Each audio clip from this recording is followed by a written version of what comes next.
Fine. तो देखो student, as usual आज हम लोग 4 एडिटोरियल्स के बारे में पढ़ने वाले हैं। सबसे फर्स्ट तो पढ़ेंगे कि चलो लेबर फोर्स पार्टिसिपेशन बढ़ा, मगर फिर भी सीरियस कंसर्न है, फिर भी प्रॉब्लम्स है। क्या प्रॉब्लम है उस डेटा हम लोग देखने का प्रयास करेंगे। 90 नंबर देख सकते हो, 89 हो गया, 90 नंबर देख सकते हो। 90 नंबर में बताया गया है कि आखिर ग्लोबल सेंट्रल बैंक्स, चाहे वो फेडरल रिजर्व हो, चाहे यूरोपियन यूनियन हो, यूरोपियन यूनियन का बैंक हो, आखिर कर क्या रहा है ये लोग, और जो भी स्टेप्स ले रहा है उसकी वजह से बहुत बड़ा इकोनॉमी पे असर पड़ रहा है। और जब डेवलप कंट्री के इकोनॉमी पे असर पड़ेगा तो डेवलपिंग कंट्री पे तो पड़ेगा ही पड़ेगा। ठीक है, तो समझेंगे कि आखिर हो क्या रहा है। उसका 91 देखो, बट इसके ठीक कॉन्ट्राडिक्ट इंडिया का जो बैंकिंग सिस्टम है बहुत ही रोबस्ट है। जिस हिसाब से आरबीआई का दखल अंदाजी है, आरबीआई का बहुत सारा टेस्ट है ताकि बैंकिंग रेगुलेशन स्ट्रांग रहे। तो ठीक है, इसलिए हम कह सकते हैं कि भारत का जो तौर तरीका है बैंक को रेगुलेट करने का वो इंटायरली डिफरेंट है as compare to the west. और क्यों डिफरेंट है तो एक एक चीज़ समझेंगे, बहुत ही टेक्निकल ये एडिटोरियल है। उसका लास्ट वन, आखिर क्या रीज़न है कि खालिस्तानी एक्टिविज़म बाहर बहुत ज़्यादा फेमस है। इंडिया में चलो तो इंडिया में तो उतना है ही नहीं, मगर बाहर बहुत ज़्यादा जाना जाता है खालिस्तानी को, बहुत ज़्यादा ही प्रज्वल है, प्रज्वल समझ रहा है ना बहुत को। यूके में भी सबको पता है खालिस्तानी क्या है, ऑस्ट्रेलिया में भी पता है, इंडिया में नहीं पता है लोग को, मगर बाहर ये हर समय ये लोग प्रोटेस्ट करता है। क्या रीज़न है इसका? ठीक है, तो ये समझेंगे हम लोग 92 में। तो let's start with 89। GS paper 3, economic development, Indian economy and issues relating to planning, mobilization of resources, growth, development and employment। ठीक है, ये टाइम्स ऑफ इंडिया में आया था 16 मार्च को। तो समझो यहाँ पे अभी जो फिलहाल ही सरकार का annual periodic labour force survey आया है। क्या होता है, एक साल में जो सर्वे करवाया जाता है, एक साल के सर्वे में पता चलता है कि लेबर फोर्स पार्टिसिपेशन कितना बढ़ा। लेबर फोर्स पार्टिसिपेशन का मतलब क्या, कितने लोग जॉब कर रहे हैं। एक तो इसका भी डिवीजन होता है, पुरुष कितने कर रहे हैं, महिला कितने कर रहे हैं, अर्बन में कितना हो रहा है, रूरल में कितना हो रहा है, और ओवरऑल क्या जंप हुआ। ठीक है, तो इस तरह कैटेगरी, इस तरह सर्वे में चीज़ों को दिखा जाता है। तो यहाँ पे देख सकते हो कि जो लेबर फोर्स पार्टिसिपेशन है अनडाउटली वो बढ़ा है। 18-19 में 37.5% था, और वो 21-22 के फाइनेंशियल ईयर में कितना हो गया, 41.3% हो गया। तो इस हिसाब से कह सकते हैं जंप हुआ है। और अच्छी बात क्या है कि महिलाओं का भी बहुत जंप हुआ है, महिला भी आई है। बट जो महिला का जो जंप हुआ है एम्प्लॉयमेंट में, क्या ये सिक्योरिटी वाला जॉब में हुआ है क्या? तो ऐसा नहीं है। ज़्यादातर जो हाउस होल्ड वाला जो काम होता है, बाई का जो काम होता है, घर में जा किसी का थोड़ा काम कर दिए फिर चले गए, पार्ट टाइम वाला, इसमें तो बढ़ोतरी हुआ है। बात समझे? तो यहाँ फिगर देख लो, फिगर में बहुत कुछ समझ में आ जाएगा तुम लोग को कि 2011 देखो, 2011 में टोटल कितने पॉपुलेशन थे, तो 45 करोड़, 457 है ना जी, वो मिलियन में दिया गया है। तो हम कह सकते हैं कि 45 करोड़ पार्टिसिपेशन था, और अभी बढ़ के लगभग तुम्हारा 54 करोड़ हो गया है। 542 का मतलब 54 करोड़। तो कितना आबादी कितना है हमारा आबादी 141 करोड़ है अभी के डेटा के हिसाब से देखा जाए तो 141 करोड़। तो 141 या 40 करोड़ में 54 करोड़ काम कर रहे हैं हम। ठीक है, और पहले कंपैरिजन में बढ़ा है। हाँ, यदि मैं बात करूं कि CAGR मतलब एनुअल, एक साल में कितना बढ़ोतरी हुआ है एम्प्लॉयमेंट रेट, तो अच्छा है। 2021 में केवल 2% था, बट ये 2022 में बढ़ के लगभग 5 से 6% हुआ है, which is a very good. समझ गया ना, बहुत अच्छा बात है कि एक साल में पहले कंपैरिजन में 5 to 6% बढ़ा है। ठीक है, अब ये फिगर तो बहुत ही रोजी पिक्चर है कि तुमको अच्छा अच्छा ही दिखेगा। यहाँ पे देखो, यहाँ पे तुमको क्लियर कट दिखेगा कि female force participation increase significantly. ठीक है, तो यहाँ पे देखो 2017-18 में ऑल इंडिया कितना तुम्हारा फीमेल लेबर फोर्स पार्टिसिपेशन था, तो 17%। है ना, 17 और 18%, वो बढ़ के क्वांटम जंप हुआ है 21-22 में 32-33%। तो कहेंगे कि बहुत अच्छा जंप है। और 32-33% का मतलब क्या कि जो महिला जो सक्षम है काम करने में, उसमें कितना महिला जा रही है। यदि 100 महिला सक्षम है जॉब के लिए तो 32 महिला जॉब कर रही है, इसका मतलब ये हुआ। समझ गए ना। उसका देखो रूरल में, देखो रूरल में कितना था 17-18 में 18% था, वो बढ़ के देखो डबल हो गया लगभग, है ना, लगभग तुम्हारा 36% हो गया। तो ये भी पॉजिटिव खबर है। और जो अर्बन में 2017-18 में महिला 16% थी, वो बढ़ के कितना हो गया तुम्हारा लगभग 23%। तो हमें बढ़ोतरी दिखता है, ठीक है। महिला का ओवरऑल पार्टिसिपेशन भी ज़्यादा है ना। मगर ये गौर करने वाली बात है कि जो रूरल में जो पार्टिसिपेशन है वो क्वांटम जंप किया है, ठीक है ना, क्वांटम जंप है। उतना जंप तुम्हारा अर्बन में देखने को नहीं मिलेगा। अर्बन में 16 से 23 गया है, बट हम रूरल में देखेंगे तो 18 से लेके 21 बार 36 गया, डबल गया है। समझ गए ना। अब यहाँ पे देखते हैं कि हायर अनएम्प्लॉयमेंट, ये तो चलो रोजगार का हुआ, बेरोजगार का भी देखते हैं हम लोग। बेरोजगारी का यदि हम देखेंगे तो कितना है, देखो यहाँ पे ऑल इंडिया में लगभग 6% था, तो वो बेरोजगारी घट के कितना हो गया, अब 3% हो गया। 3.3 है तो उसको ठीक कह सकते हो, कोई दिक्कत नहीं है। उसका देखो रूरल में कितना बेरोजगारी था, लगभग 4% था, वो घट के 2% हो गया, तो अच्छा हुआ इधर। हाँ, अर्बन में जो बेरोजगारी था 11%, वो घट के तुम्हारा 8% हुआ। तो यहाँ पे भी हम कह सकते हैं इस बात को कि अनएम्प्लॉयमेंट रेट भी रूरल में ही घटा है और एम्प्लॉयमेंट भी रूरल एरियाज में ही बढ़ा है। बात समझ में आ गया ना। जो ये नहीं कि सेम हो हमेशा, क्योंकि आबादी बढ़ रहा है तो हो सकता है अनएम्प्लॉयमेंट भी उतना ही हो सकता है। बात समझे। तो इसमें दोनों ही फिगर समान है कि एम्प्लॉयमेंट बढ़ा तो अनएम्प्लॉयमेंट भी कम हुआ है। अब यहाँ पे देखो, आगे देखो, बट सबसे बड़ा प्रॉब्लम क्या है। पिक्चर तो बहुत ही रोजी पिक्चर है ना, बहुत ही खूबसूरत पिक्चर है। तो उससे पहले ये देख लो, एक फिगर छोटा सा एक मैप है, इसमें मैप बोल रहे हैं, ग्राफ है। वो ग्राफ में देखो 18, 19 और 21 और 22, ये दोनों का डेटा देखो। एग्रीकल्चर में कितने लोग पार्टिसिपेट कर रहे थे उसमें, 42.5% है ना, 42.5%। 42.5% जो लेबर फोर्स है वो एग्रीकल्चर में ही टिका हुआ था। 21-22 में ये 46% हो गया, 45 to 46% हो गया। हम तो उम्मीद करते हैं कि एग्रीकल्चर में जितना रिड्यूस होगा उतना बेटर है, ताकि वो मैन्युफैक्चरिंग में, सर्विस में वो आ सके। अब मैन्युफैक्चरिंग में आएगा, सर्विस में आएगा तो उसका वेजेस भी बढ़ेगा, और जितना वेजेस बढ़ेगा उतना पर कैपिटा इनकम बढ़ेगा, जितना पर कैपिटा इनकम बढ़ेगा उतना ही उसका परचेजिंग पावर बढ़ेगा, ठीक है। परचेजिंग पावर मतलब खरीदने का पावर जो है, बच्चे को पालने का पावर, सब कुछ बढ़ेगा। वो मैं ऐसा हो नहीं सका, इसलिए क्योंकि जानते हो कि ये तो अंडरस्टूड है कि यदि एग्रीकल्चर सेक्टर में कोई भी लोग जा रहे हैं काम करने के लिए तो वो ऑन एन एवरेज बहुत कम ही रहेगा पैसा। जो मैन्युफैक्चरिंग में मिल सकता था वो तो एग्रीकल्चर में मिलने वाला नहीं है। बात समझ गए ना। तो ये एक बहुत बड़ा प्रॉब्लम हुआ है। और कहीं ना कहीं जो महिला बढ़ी है, महिला का जो एम्प्लॉयमेंट बढ़ा है रूरल एरियाज में, ये एग्रीकल्चर को ही जाता है, एट्रीब्यूट जाता है। समझ गए स्टूडेंट। उसके बाद देखो मैन्युफैक्चरिंग देखो 12% को अट्रैक्ट करता था, घट के तुम्हारा 11% हो गया, ठीक है। ये भी एक प्रॉब्लमेटिक चीज़ है। उसका और भी देख सकते हो, उसमें एक 12.6 था तो 12 आ गया यहाँ पे। तो कहने का मतलब क्या कि एग्रीकल्चर में ही एम्प्लॉयमेंट बढ़ा है। यदि पीरियडिक लेबर सर्वे का बात करें तो केवल एग्रीकल्चर सेक्टर में ही बढ़ा है, बाकी में कोई बढ़ोतरी नहीं है। इनफैक्ट कई सेक्टर में तो घटा है। समझ गए। तो वही चीज़ यहाँ पे लिखा गया कि more people shifting back to agriculture. बताओ, ज़्यादातर तो एम्प्लॉयमेंट के लिए एग्रीकल्चर की तरफ ही मूव कर रहे हैं, और ये कोई अच्छा खबर नहीं है कंट्री एज अ होल के लिए, ठीक है। देखो वही लिखा गया है कि 18-19 में एग्रीकल्चर का जो शेयर था जॉब में वो 42-43% था, मगर कोविड के बाद, है ना, कोविड के बाद, पेंडेमिक के बाद ये क्या हुआ, ये बढ़ोतरी और ज़्यादा बढ़ गया। तो बढ़ गया इसका मतलब डिस्गाइज अनएम्प्लॉयमेंट कितना ज़्यादा होगा वहाँ पे, बताओ। हाँ, डिस्गाइज अनएम्प्लॉयमेंट मतलब 2-3 निकाल भी देते तो कोई फर्क नहीं पड़ता है। एक फार्म में 2 आदमी भी काम कर सकता है, एक फार्म में 10 आदमी भी काम कर सकता है, 8 आदमी तो बेकार हो गया वो।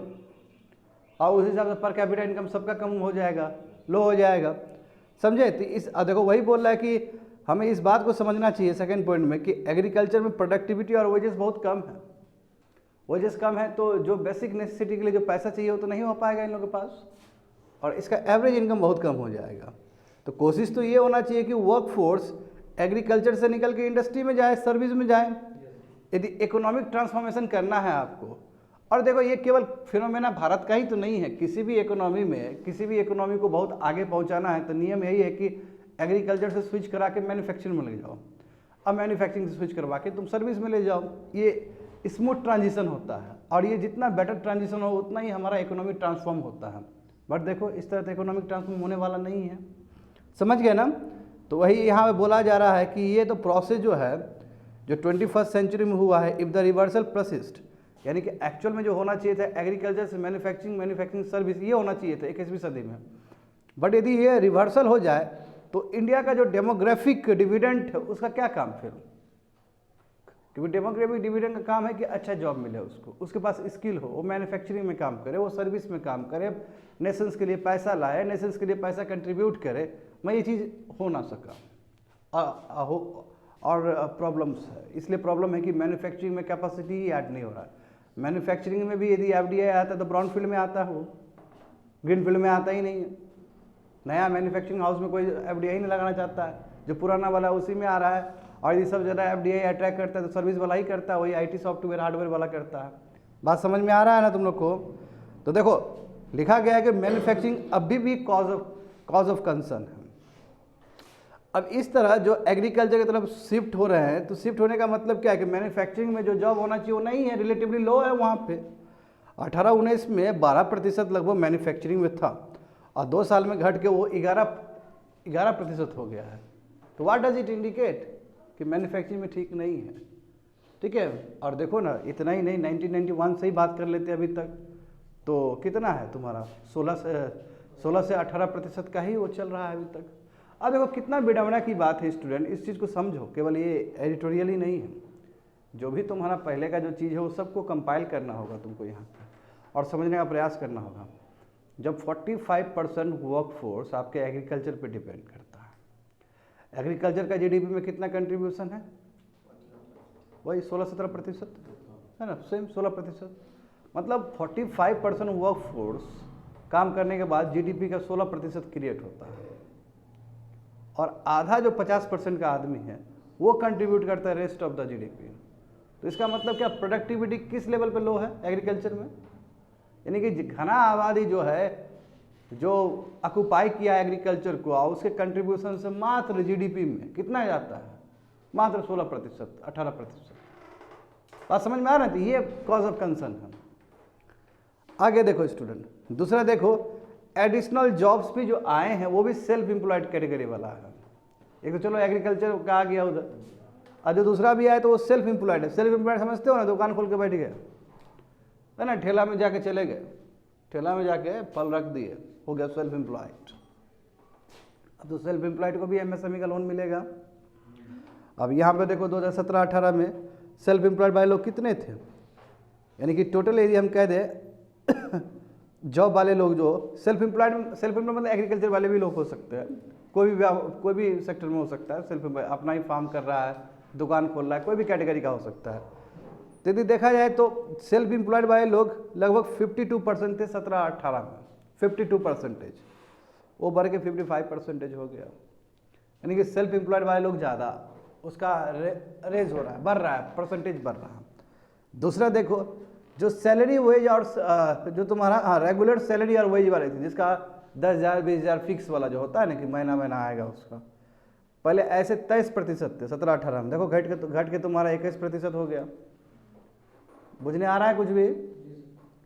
उसका जो कैजुअल लेबर था, कैजुअल लेबर जानते हो ना, जो काम करता है जाके, हाँ, तिहाड़ी लेने वाला, वो 25% था, घट के कितना हो गया, 23% हो गया। तो एक तो स्पष्ट, हाँ, घट गया है, हाँ, ये ठीक है। एक्चुअली ये उतना ज़्यादा भी नहीं होना चाहिए, कैजुअल लेबर ज़्यादा होना कोई अच्छी बात थोड़ी है। और ये यदि है तो कंस्ट्रक्शन एक्टिविटी को ही जाता है श्रेय, सही ना। और सीमेंट भी फिर महंगा करोगे तो इस पर भी असर पड़ेगा, फिर समझ में आ रहा है ना। तो यहाँ पे एक चीज़ समझने वाला बात है कि ये जो सेल्फ एम्प्लॉयड वाला चीज़ है ये बढ़ोतरी हो रहा है, और सरकार यहीं पे कहती है कि पकौड़ा बेचो, जॉब मिल गया तुमको, सोचने वाली बात है।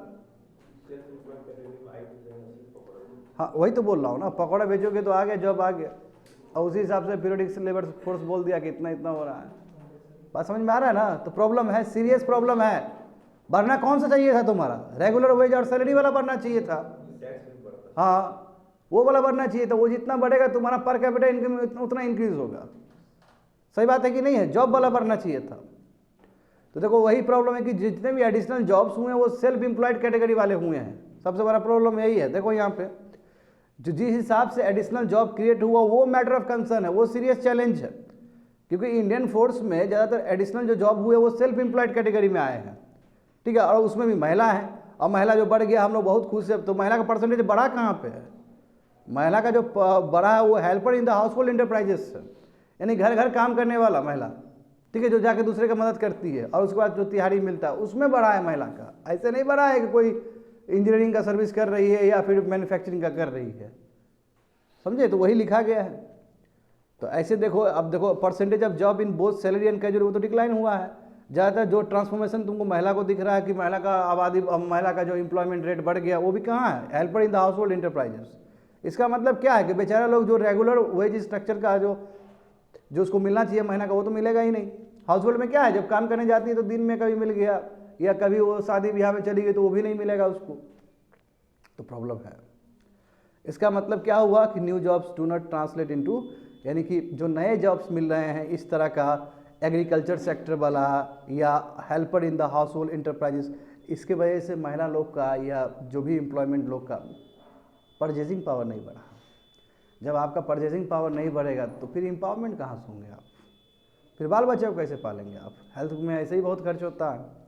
तो India is facing most economic challenges from the job creation front. इसलिए भारत जो है ना बहुत बड़ा प्रॉब्लम फेस कर रहा है जॉब को लेके। तो यहाँ पे होप तो समझ में आ रहा होगा तुम लोग को। अब यहाँ पे देखो, अब ये भी समझना होगा तुमको, regular wage employees lacking social security are on increase.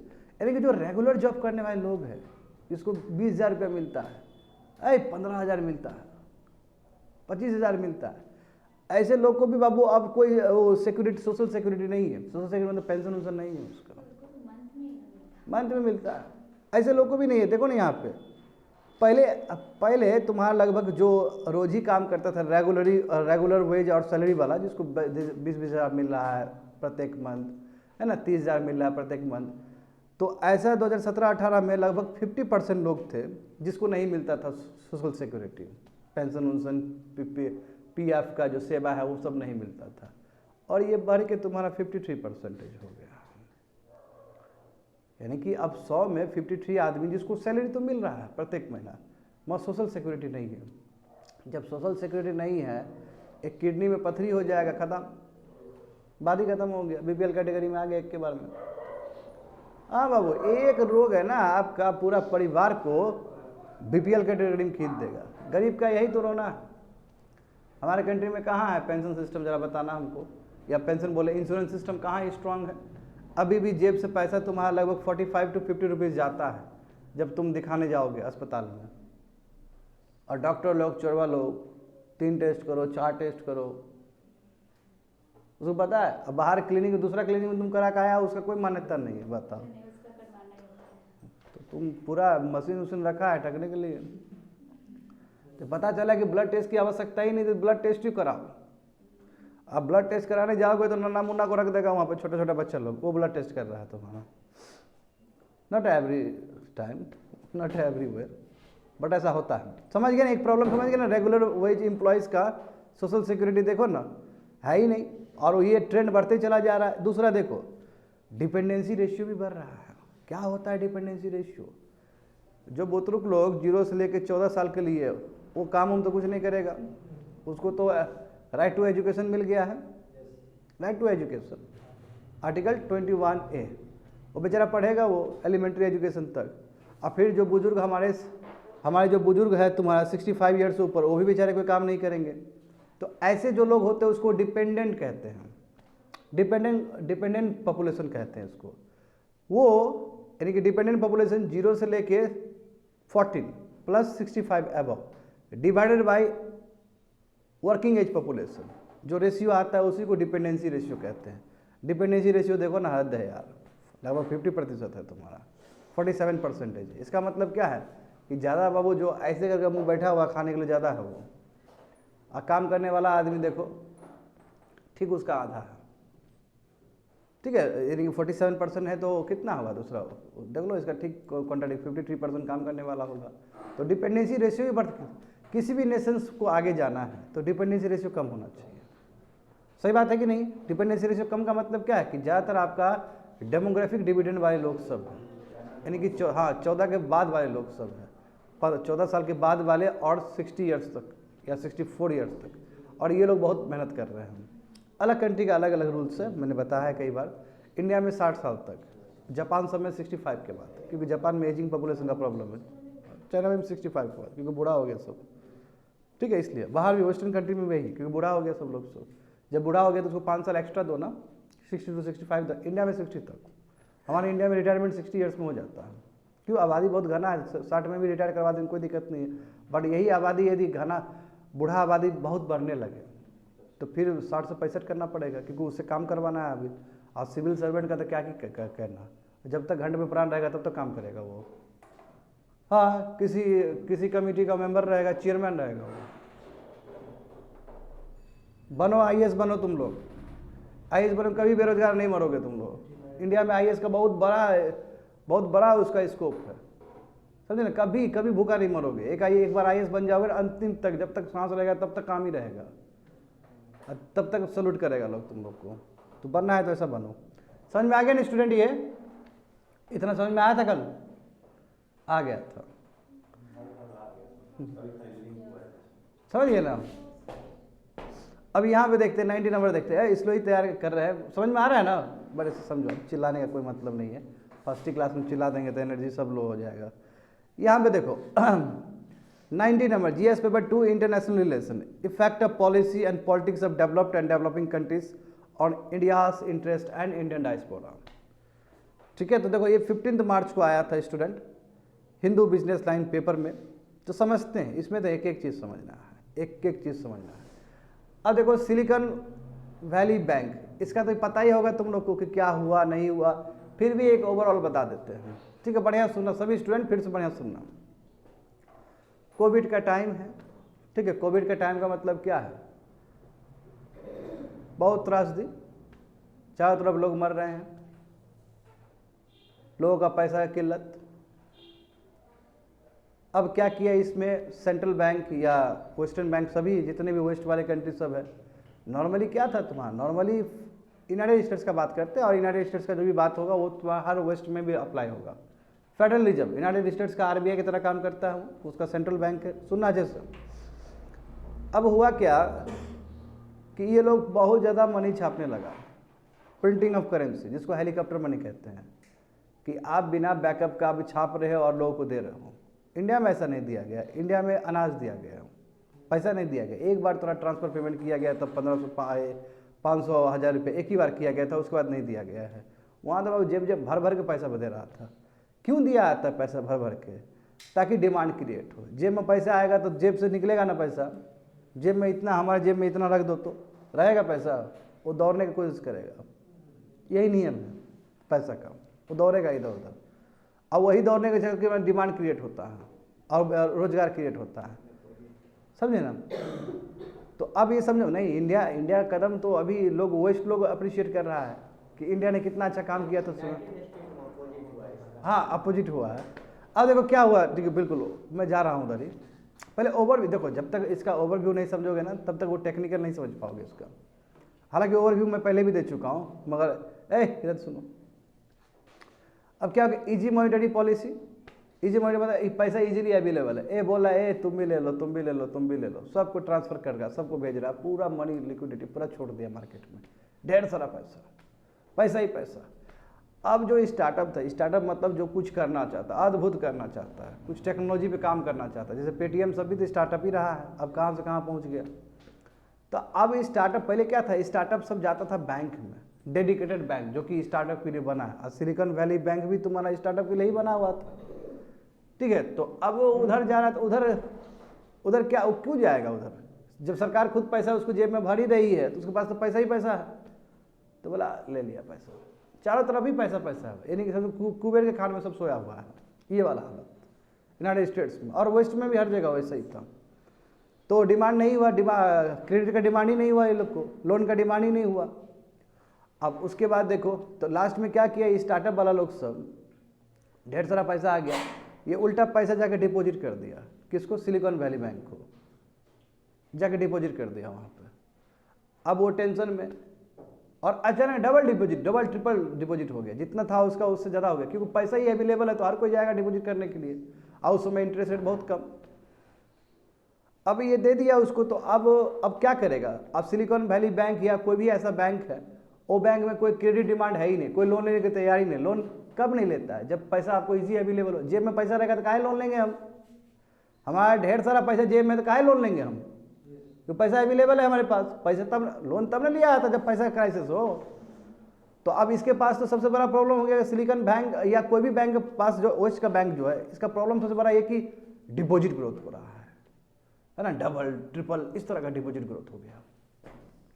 अब ये भी सोच रहा है कि इस तरह का खाली डिपॉजिट बढ़ते चला जाएगा तो हम तो नुकसान हो जाएगा हमको, क्योंकि ये जो लाइबिलिटी है सब वो तो बर्डन है ना, क्योंकि बाद में उसको देना चुकाना पड़ेगा उसको। तो उसने क्या किया, बोला सबसे सेफेस्ट इन्वेस्टमेंट क्या हो सकता है, ट्रेजरी बिल्स, सरकार का बॉन्ड। सरकार का बॉन्ड से ज़्यादा सेफ कुछ हो ही नहीं सकता है। सरकार का बॉन्ड का मतलब दस्तावेज, सरकार का अब पैसा ढेर सारा है, सरकार का दस्तावेज खरीद लिया, अब पैसा सरकार को दे दिया, और इस सोच से कि चलो ठीक है बाद में इधर ध्यान दो, नहीं आएगा तुमको पूछने, इधर यहाँ ध्यान दो। तो उसके बाद क्या किया, ट्रेजरी बिल खरीद लिया। बता रहे तुम लोग के लिए, सबको पता है ये चीज़। जब ट्रेजरी बिल खरीद लिया गया, ट्रेजरी बिल मतलब बॉन्ड खरीद लिया गया, किसका, यूनाइटेड स्टेट्स का जो फेडरल रिजर्व का है, उसका ट्रेजरी बिल खरीद लिया गया। खरीदने का मतलब क्या, कागज आ गया, पैसा दे दिया, और ये लोग पूरा चिल होके बैठा हुआ था, पूरा चिल होके, ठीक है। इसलिए इतना चिल होके बैठा हुआ था कि कोई बात नहीं है, सरकार का ट्रेजरी बिल में जब इन्वेस्टमेंट करेंगे तो क्या दिक्कत है, सबसे सेफेस्ट रूट माना जाता है, क्योंकि सरकार का बॉन्ड है ना, सरकार का बॉन्ड हमेशा सेफ होता है, कोई तरह का कोई दिक्कत ही नहीं होगा। मैं ये जो लोग गंद मचाया, अब तो दे दिया सर, अब चुपचाप बैठा हुआ है, चलो ठीक है, कमाई भी हो जाएगा अपना, क्योंकि ट्रेजरी बिल में तो कमाई होता ही होता है, क्योंकि आप दे रहे हो तो अब ऐसे फालतू थोड़ी पैसा दे रहे हो, आपको पीरियडिक आपको मिलेगा, जो भी आपके बीच सरकार और आपके बीच में जो भी समझौता हो उस हिसाब से आपको इंटरेस्ट मिलेगा, आपको डिविडेंड मिलेगा। मीनवाइल क्या हुआ, और ये प्रोसेस बढ़ते ही चला जा रहा है, ये लोग भी अपना इन्वेस्टमेंट कर रहा है, सरकार के बिल में, सरकार के बॉन्ड में डाल रहा है पैसा। मीनवाइल क्या हुआ कि जो 0.5 इंटरेस्ट रेट था, अब इन्फ्लेशन पूरा आ गया। जब पैसा पूरा मार्केट में हो जाएगा, पैसा पूरा मार्केट में होने का मतलब क्या है, दाम महंगा हो जाएगा, जेब में मेरा ही पैसा है, तुम्हारा ही पैसा है, बाबू पार्ले जी का दाम बढ़ जाएगा, समझे, पार्ले जी का दाम बढ़ जाएगा, और पार्ले जो 3 रुपया मिलता था वो 10 रुपया मिलना शुरू हो जाए, क्यों, क्योंकि 10 रुपये में भी खरीदने के लिए तुम तैयार हो। इन्फ्लेशन हो गया, महंगाई हो गया, अब महंगाई कितना, डबल डिजिट पे हो गया। यूनाइटेड स्टेट्स में 1 से 2% जाता ही नहीं था महंगाई, 10% महंगाई है। अब तो सरकार के ऊपर दिमाग खराब फेडरल रिजर्व का कि अब क्या करें हम, तो इंटरेस्ट रेट बढ़ाओ, क्योंकि इंटरेस्ट रेट बढ़ाओगे तो मनी तुम्हारा निकल जाएगा, शक हो जाएगा। मतलब इंटरेस्ट रेट बढ़ाओगे तो ये ट्रेजरी बॉन्ड पे असर पड़ेगा, ट्रेजरी बॉन्ड का वैल्यू खत्म हो जाएगा। अब कोई ये इधर बुढ़वे बच्चा लोग इधर ध्यान दो, कैसे आखिर कैसे घटता है, टाइम नहीं मिलता, अभी टाइम मिलता है, अभी टाइम मिलेगा, अभी बता देते कैसे होता है। जब देखो, जब कभी भी हम बॉन्ड पे देते हैं पैसा ना, यानी कि बॉन्ड खरीदे सरकार का, और हम है ना बॉन्ड खरीदे और सरकार को पैसा दिए, यही ना होता है, तो हमारा फिक्स होता है कि इतना इतना महीना हमको पैसा मिलेगा। मतलब प्रिंसिपल तो बाद में, मैच्योरिटी के बाद प्रिंसिपल पूरा मैच्योर हो जाएगा बॉन्ड, तब ना मिलेगा।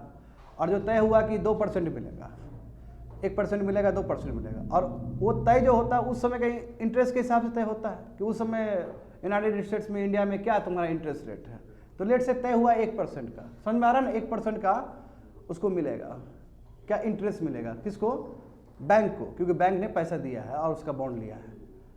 इधर तो फेडरल रिजर्व बोला कि 5% का इंटरेस्ट होगा, नुकसान हुआ कि नहीं हुआ 4% का उसका, जब 4, इधर इन्फ्लेशन भी बढ़ गया तो बॉन्ड प्राइस घट गया। अब वो एक्चुअल में बॉन्ड प्राइस का दाम अब 100 रुपया नहीं 110 होना चाहिए था इन्फ्लेशन को जोड़ते हुए, मैं अभी 102 ही है वो, 100 पहले और 2 रुपया इंटरेस्ट आ रहा है, 2 इंटरेस्ट आ रहा है, हकीकत में 110 होना चाहिए था क्योंकि बढ़ गया यहाँ पे। तो वैल्यू इस तरह होता है बाबू, एब्सोल्यूट टर्म में कुछ नहीं घटा है, मगर डायनेमिक्स के हिसाब से देखोगे तो पूरा घट गया उसका वैल्यू। डायनेमिक्स जो पैसा तो डायनेमिक्स में ही चलता है। जैसे मान लो कि 3 रुपया है, 3 रुपया में पार्ले जी खरीद रहे तो पार्ले जी मेरा एक हो गया, मैं 3 रुपया में जब पार्ले जी खरीद नहीं पा रहे तो 3 रुपया कहेगा 3 रुपया, तो फिर 10 रुपया में यदि हम पार्ले जी खरीद रहे तो 10 रुपया इक्वल टू 3 रुपया। हिसाब किताब तो ये ना होता है जी, बात समझ में। तो ये जो बॉन्ड प्राइस घटने का मतलब होता है एब्सोल्यूट टर्म नहीं होता है, बॉन्ड प्राइस घटने का मतलब होता है रिलेटिव टर्म होता है कि उस समय इकोनॉमिक्स में क्या डायनेमिक्स है, बात समझे। क्योंकि देखो अब जब यहीं पे हेल्ड टू मैच्योरिटी वाला कॉन्सेप्ट आता है एक्चुअल में, अब करार होता है ना कि 2 साल के लिए या तो शॉर्ट टर्म मैच्योरिटी के लिए दे रहे हो या लॉन्ग टर्म के लिए दे रहे हो, तो आप खरीद लिए, आपको अब 1% ही मिलेगा। जैसे हमने 100 रुपया का बॉन्ड खरीद लिया, 100 रुपया दे दिया प्रिंसिपल, और उस पर हमको प्रत्येक महीना या 6 महीना में 1 रुपया आएगा। अब इधर क्या कि 2 साल बाद वहाँ का जो फेडरल रिजर्व बोली कि नो, अब इंटरेस्ट रेट आपका 5.5% होगा। तो यदि इन्वेस्ट करता तो उसको 5.5% उसको इंटरेस्ट मिलता। मैं उस समय किया था तो कितना मिल रहा था, केवल 1% मिल रहा था। नुकसान हुआ कि नहीं हुआ 4% का, अपॉर्चुनिटी कॉस्ट हुआ कि नहीं हुआ 4% का, वही नुकसान है उसका। उस समय वैल्यू बढ़ चुका है, तो उस समय जो वैल्यू बढ़ चुका है तो उसका जो एब्सोल्यूट टर्म में जो रुपीस है वो घट गया, उसका डॉलर घट गया उसका। आर यू गेटिंग में, समझ रहे हो, इस तरह वैल्यू घटता है। समझ में आया ये चीज, होप तो समझ में आ गया होगा। अब क्या उसके बाद देखो क्या हुआ, अब विंटर फंडिंग मतलब अब स्टार्टअप जब इंटरेस्ट रेट बढ़ा दिया, तो स्टार्टअप भी अब दौड़ रहा है। स्टार्टअप दौड़ रहा है, हम तो दिए ही थे ना, सिलिकॉन बैंक वैली को तो पैसा पहले दिए ही थे, अब उससे मांगेंगे पैसा हम। उसके पास गया और उसके पास पैसा देने के लिए है ही नहीं, क्योंकि इंटरेस्ट रेट बढ़ गया, उसका है ही नहीं। तो वो क्या किया कि जो पहले का जो बॉन्ड वो खरीदा था वो बॉन्ड बेच रहा है, तो वो बॉन्ड जो भी बेचेगा तो सस्ता में हो जाएगा ना, अब तो महंगा नहीं होगा, सस्ता हो जाएगा तो उसको नुकसान हो जाएगा उस समय। इस तरह वो क्रश कर जाता है एक ही बार में। ये पूरा फेनोमेना है, और ये फेनोमेना होने के बाद में इतना स्थिति खराब होता है कि सिलिकॉन बैंक वैली डिफॉल्ट हो जाता है, क्रश कर गया। तो इसका मतलब जो सबसे सेफेस्ट रूट था, जो सबसे सेफेस्ट इन्वेस्टमेंट रूट था, वो भी बर्बाद हो गया। और ये तब हुआ जब तुम्हारा इतना ज़्यादा इंटरेस्ट रेट बढ़ा दिया फेडरल रिजर्व ने, इंटरेस्ट रेट बढ़ा दिया, वैल्यू घट गया प्राइस बॉन्ड का। समझ गए स्टूडेंट? विद दिस वर्ड समझो, ये सभी चीज को समझो। देखो, global central banks are the major culprits. Silicon bank valley देखो कब से, अभी थोड़ी है, 1983 से है ना। बट जो सबसे बड़ा ट्रबल जो स्टार्ट हुआ जब अचानक है ना, अचानक तुम्हारा 2 फोल्ड यानी कि डबल तुम्हारा 2020 से लेकर 22 में उसका डिपॉजिट बढ़ गया। बोले थे ना डिपॉजिट अचानक बढ़ गया। डिपॉजिट क्यों बढ़ा पता है तुम लोग को? इजी मॉनेटरी पॉलिसी स्टार्टअप को भी मिल ही रहा है सरकार की तरफ से, कहा स्टार्टअप इससे लेगा, जबकि सिलिकॉन बैंक वैली बना किस लिए? स्टार्टअप के लिए ही बना था। तो इसका डिपॉजिट बहुत बढ़ना शुरू हो गया। इसका रीजन क्या है? देखो, ultra cheap funds, easy monetary policy, ठीक है, इजी मॉनेटरी पॉलिसी की वजह से कोविड-19 में पैसा इजी फैला दिया ना, इसकी वजह से हुआ है सर। तो देखो, ग्लोबल सेंट्रल बैंक चाहे कोई भी हो, चाहे वो फेडरल रिजर्व हो, मैंने कहा ना कि ये सब चीज़ लागू हर जगह होगा। यूरोपियन सेंट्रल बैंक हो गया, बैंक ऑफ इंग्लैंड हो गया, जापान, नॉट ओनली केवल वो इंटरेस्ट रेट केवल उसका जीरो नहीं था, ठीक है, यानी कि शुरू में तो इसका इंटरेस्ट रेट जीरो ही था ना इन लोग का। जापान में तो निगेटिव इंटरेस्ट रेट था। यदि जापान के बैंक में तुम पैसा 100 रुपये डालते हो तो तुमको 90 रुपये मिलेगा बाद में, ताकि बैंक तक पैसा नहीं आए। बताए थे ना जापान सब। तो वही बोल रहा है कि केवल उसमें इंटरेस्ट रेट क्लोज टू, केवल इसमें खाली जीरो ही नहीं था उस समय, बट क्या था तुम्हारा, ये लोग प्रिंटिंग भी बहुत प्रिंट भी करते थे करेंसी। और उस समय देखो, उस समय का इंटरेस्ट जीरो या 0.5, और प्रिंट भी बहुत कर रहा है, तो पैसा ही पैसा होगा, ढेर सारा पैसा ही पैसा अवेलेबल होगा। कोई बैंक में जमा भी नहीं करना चाहेगा, बैंक में तब ना जमा करेगा जब इंटरेस्ट रेट होगा। इंटरेस्ट रेट नहीं है, इंटरेस्ट रेट है तो क्या कोई जो गरीब आदमी होगा वो भी बैंक से ले पाएगा? दोनों ही हो सकता है। जब इंटरेस्ट रेट जीरो हो, 0.5% हो, तो एक तो कोई बैंक में डिपॉजिट नहीं करना चाहेगा, क्योंकि बैंक में डिपॉजिट भी करेगा, 100 रुपये भी डिपॉजिट करेगा तो उसको कितना मिलेगा? 100 रुपये ही मिलेगा, या 0.5% से बढ़ोतरी होगा। और दूसरा क्या कि कोई भी आराम से बैंक से भी पैसा निकाल सकता है, क्योंकि उसको इंटरेस्ट ही पे नहीं करना पड़ेगा। तो इजी मॉनेटरी पॉलिसी हुआ कि नहीं हुआ? और उसके बाद पैसा और भी छोड़ दिया। तो ये शुरू का स्थिति है। मैं बाद में क्या हुआ, करेंसी छापते गया और अचानक इंटरेस्ट रेट बढ़ा दिया, तो पूरा डायनामिक्स ही पलट गया इकोनॉमिक्स का वहाँ पे, समझ गए। तो यहाँ पे देखो क्या क्या हुआ है। देखो फेडरल रिजर्व का जो बैलेंस है, ठीक है, 2020 में उसका जो आरबीआई है वहाँ का 4.1 ट्रिलियन डॉलर था बाबू, इतना ज़्यादा, ठीक है। और अप्रैल 2022 आते आते इसका डबल हो गया, 9 ट्रिलियन डॉलर हो गया। इसका मतलब क्या है कि दूसरे शब्द में कहा जाए तो लगभग 5 ट्रिलियन डॉलर का लिक्विडिटी इसने दिया है इकोनॉमी में। अब 5 ट्रिलियन डॉलर का मतलब क्या कि भारत का जीडीपी का 1.5 टाइम ज़्यादा, 1.5%। कितना है हमारा 3.5% है ना जी। ये 5 ट्रिलियन डॉलर तो छाप के दे दिया, और टोटल कितना हो गया उसके पास, टोटल तुम्हारा 9 ट्रिलियन डॉलर का हो गया। समझ में आ रहा है नहीं ये चीज़, यानी कि भारत का जो अर्थव्यवस्था है उसके कंपैरिजन में 1.5 टाइम ज़्यादा तो वो छाप के दिया है यूनाइटेड स्टेट्स में, तो स्थिति तो खराब होगा ही होगा।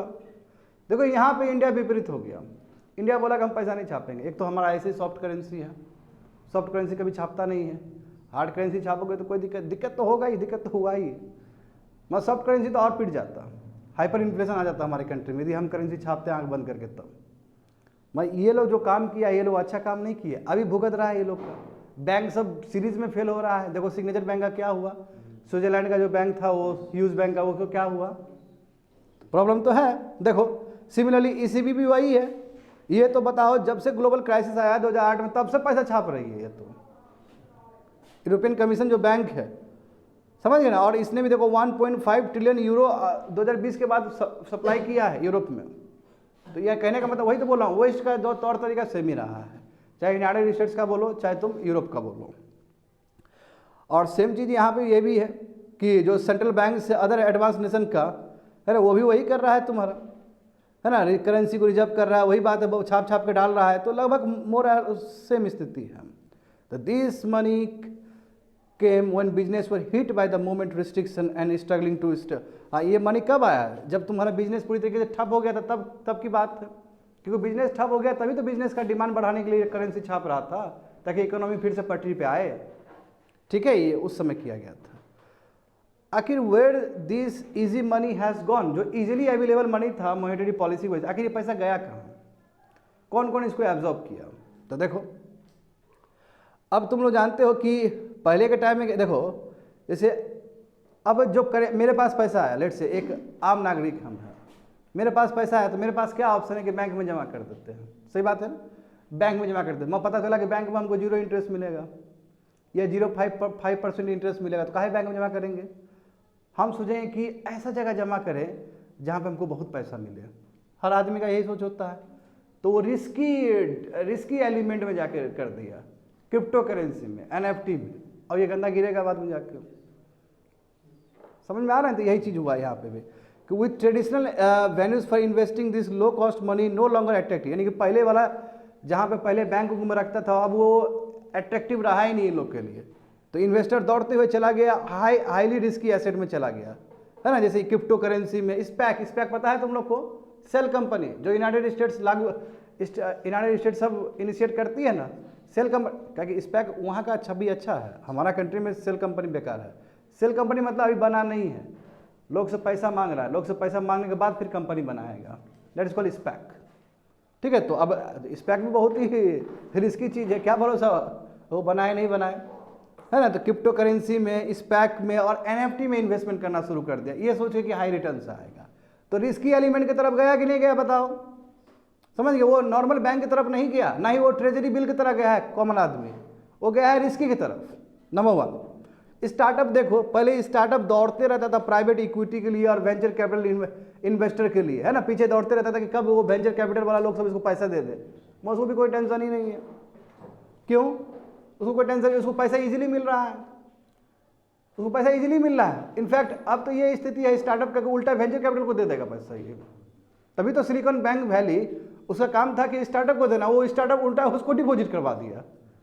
तो ठीक रिवर्स हुआ कि नहीं हुआ। तो वही बात यहाँ पर लिखा गया कि startup company that could spin a good yarn and sell their dreams effectively to, यानी कि वो जो पनपता है तब कब पनपता है, जब private equity and venture capital investor attract होते हैं और उसको फंड देते हैं। मैं ये स्थिति भी अलग हो गया कि उसके पास पैसा ही पैसा है अब। And this money also made the stock market lifting और इसका क्या हो गया, जब इजी मनी है तो पूरा स्टॉक मार्केट उठ गया, चाहे वो गुड हो खराब हो। यानी कि जॉम्बी फार्म्स भी, जॉम्बी फार्म्स मतलब जो नाम के लिए है, ठीक है, थोड़ा सा भी रियल टेस्ट किया जाए तो वो बर्बाद हो जाएगा। तो जॉम्बी फार्म जो बैड है वो भी गुड हो गया, समझ गए ना। और ये हुआ है इसलिए इजी मॉनिटरी पॉलिसी की वजह से। स्टूडेंट होप सो समझ में आ रहा होगा तुम लोग को। आगे देखो, two major implication of the steep hike in interest rate now. तो अभी जो फेडरल रिजर्व ने अचानक 5.75% कर दिया, लगभग 5.5% किया ना जी। अभी कल परसों तो 0.25% बढ़ा था, हम बताए थे day to day current affairs में तुम लोग को। तो अभी कितना है, अभी 5.75%। सुनील चेक किया था ना तुम, 5.75% था। तो एक टाइम देखो 2020 का कोविड-19 आने से पहले का स्थिति 0.5% था, 0.5% इंटरेस्ट रेट यूनाइटेड स्टेट्स का। अभी कितना है, 5.75%। बहुत भयंकर जंप है ये। इंडिया में कितना होता है, इंडिया में 4% था तो 6.5% हुआ रिपो रेट में। हाँ, तो वो 0 से 6 तो नहीं गया जी, 4 से गया, वो भी 18 2 साल में गया है। तो इंडिया में कोई क्वांटम जंप नहीं है वो। मैं 0.5 से एक ही बार आप 5.5 5.75, वो बहुत बड़ी बात है। तो देखो वही बोल रहा है कि टू मेजर इम्प्लीकेशन, दो सबसे बड़ा असर कहाँ पड़ा कि इस तरह इंटरेस्ट रेट बढ़ा दिया आप अचानक, तो इसका असर कहाँ पड़ा। देखो जो रिस्की एसेट्स है, क्रिप्टोस हो गया, टेक स्टॉक्स हो गया, फॉर्दी स्टार्टअप्स हो गया, है ना, ये सब कोलैप्स, प्राइस सब खत्म हो गया। क्यों, क्योंकि भाई इंटरेस्ट रेट बढ़ गया। इसलिए many private equity, venture capital, hedge funds are reporting huge loss, बहुत लॉस हो गया है सभी का, ठीक है। And become very selective with, अब जो फ्रेश इन्वेस्टमेंट करेगा ये सोच के करेगा। क्यों, क्योंकि पूरा बर्बाद हो गया। बर्बाद होने का मतलब यही है कि देखो ना, इंटरेस्ट रेट जैसे ही बढ़ा ना तो वैल्यूएशन कमज़ोर हो गया इसका, क्योंकि जितना भी इन्वेस्टमेंट किया होगा सबका वैल्यू घट गया, क्योंकि ये लोग भी तो ज़्यादातर इधर ही करता था। कैस्केडिंग इफेक्ट होता है इकोनॉमिक्स में, एक जगह असर पड़ेगा तो दूसरी जगह भी पड़ेगा। जैसे स्टार्टअप पहले सिलिकॉन वैली में पैसा जमा किया था, सिलिकॉन वैली अब तैयारी नहीं है उसको देने के लिए, तो क्रैश तो करेगा ही करेगा ना। सब कैस्केडिंग इफेक्ट होता है। तो जितने भी क्रिप्टोज जो रिस्की वाले एलिमेंट्स वाले थे उस सब का स्टॉक घट गया, एक ही बार कोलैप्स कर गया। Company which finance risky operation collapse, यानी कि वो कंपनी जो कि रिस्की ऑपरेशंस को, है ना, वो करते थे, इनकरेज करते थे, वो भी कोलैप्स हो गया। जैसे कंपनी देखो सिल्वर गेट हो गया, वो क्रिप्टोस को करते थे, अब क्रिप्टोस का एसेट ऐसे ही घट गया। ये इन्वेस्टमेंट इसलिए नहीं कर रहा है क्रिप्टोस में कि क्रिप्टो का जितना शेयर बढ़ेगा तो उतना कंपनीज का भी शेयर बढ़ेगा। जब क्रिप्टो ही कोलैप्स कर गया तो ये भी कोलैप्स कर जाएगा, बात समझो। तो वही हुआ है कि जो क्रिप्टोस को फंड करता था which had to shut down their client देखो शट डाउन किया। उसके बाद देखो बिगन विड्रॉइंग देयर डिपॉजिट्स, और जितना भी डिपॉजिट्स किया था क्रिप्टो सब में, सब बोला कि लाओ लाओ लाओ लाओ लाओ का मतलब क्या है, क्रिप्टो से और ज़्यादा नीचे चला जाएगा, और जो भी मिलेगा कम मिलेगा पहले कंपेरिजन में, तो पूरा खत्म हुआ है। तो smaller US bank with greater exposure, यानी कि जो छोटे छोटे बैंक थे, जैसे सिलिकॉन वैली बैंक भी तो बहुत छोटा बैंक था, रीजनल बैंक ही था वो, है ना, रीजनल बैंक ही था वो, फेडरल रिजर्व के अंदर नहीं आता है, रीजनल बैंक है वो। तो जो जितने भी छोटे छोटे बैंक थे, ज़्यादातर जो स्टार्टअप को देते थे या न्यू एज कंपनी वाले लोग को पैसा देते थे, सबका स्थिति सेम हो गया। सिलिकॉन बैंक वैली वाला ही स्थिति हो गया, सब कोलैप्स, ठीक है। ये स्थिति है student. Why the investment books of banks have witness huge losses, आखिर ह्यूज लॉसेस क्यों हुआ। जस्ट अभी बोले, अभी आपने क्या कर दिया, अभी आप इंटरेस्ट रेट बढ़ा दिए, तो आप इंटरेस्ट रेट बढ़ाने का मतलब क्या है कि बॉन्ड यील्ड बढ़ गया। अभी यदि कोई इन्वेस्ट करेगा, सुनो बाबू, इधर ध्यान दो, इधर ध्यान दो।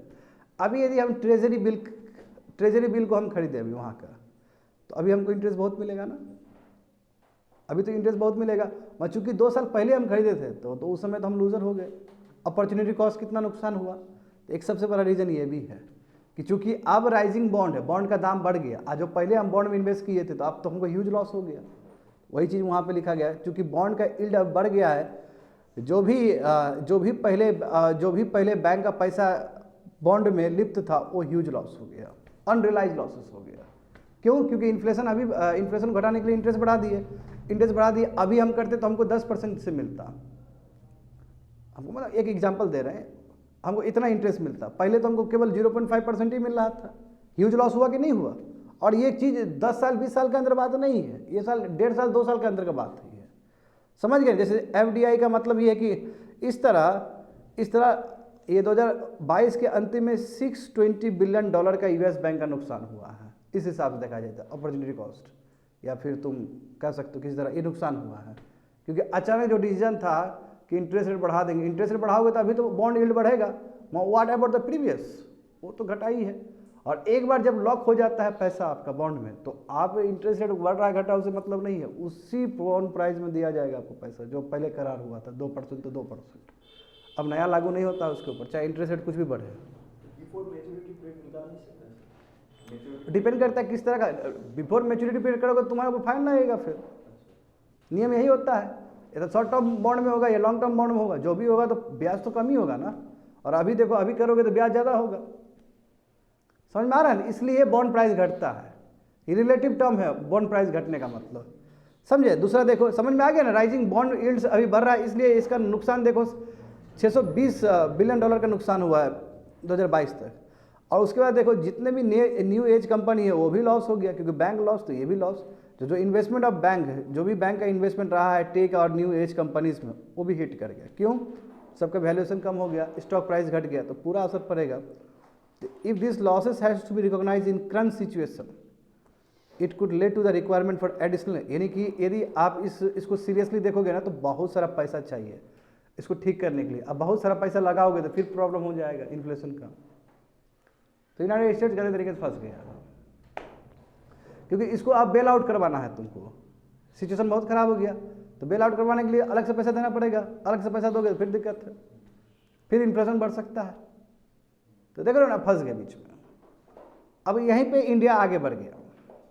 इंडिया क्या किया, हम नहीं करेंगे, हम पैसा छापेंगे ही नहीं, हम लोग को पैसे नहीं देंगे, ज़्यादा अनाज देंगे, अनाज देने में कोई दिक्कत नहीं है, ऐसे भी पीडीआर सिस्टम हमारा बहुत स्ट्रांग है। तो देख रहे ना वो इससे कितना आगे हम निकल गए। होप से समझ में आ गया होगा। चलो आगे देखो बाबू, मज़ा तो यहाँ पे आएगा ना। GS paper 3 economic development, effects of liberalization on the economy, changes in industrial policy and their effects on industrial growth. तो यहाँ पे देखो, और कब पेपर में आया था ये 21 मार्च को आया था 2023 में। एक एक चीज़ समझेंगे इसका विषय, क्योंकि यही दो चीज़ है जिस पे टाइम लगेगा। कल भी मैंने कहा था टाइम ही टाइम है मेरे पास, बढ़िया से बताएंगे।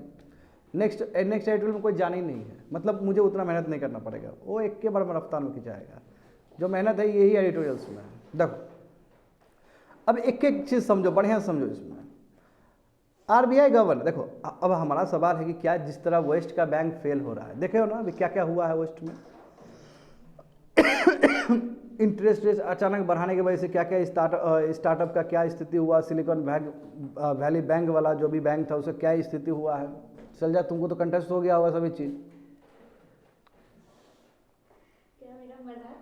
मजाक नहीं उड़ा रहे, समझ में आ रहा है ना। हाँ वेरी गुड, मजाक नहीं, जो आगे बैठेगा सबको मजाक उड़ाएंगे हम सोच के थोड़ी उड़ाते हैं कि कौन आगे बैठा हुआ है, जो आगे धरा गया उड़ा दिए, ज़्यादा सोचते नहीं हैं। देखो यहाँ पे देखो, यहाँ पे नहीं, ये बोलना जरूरी है ना, अलर्ट रहोगी। यहाँ पे देखो, RBI governor underline regulatory architecture for Indian banks. देखो भारत का खासियत यही स्टूडेंट कि आरबीआई कदम कदम है, पूरा स्ट्रिक्ट।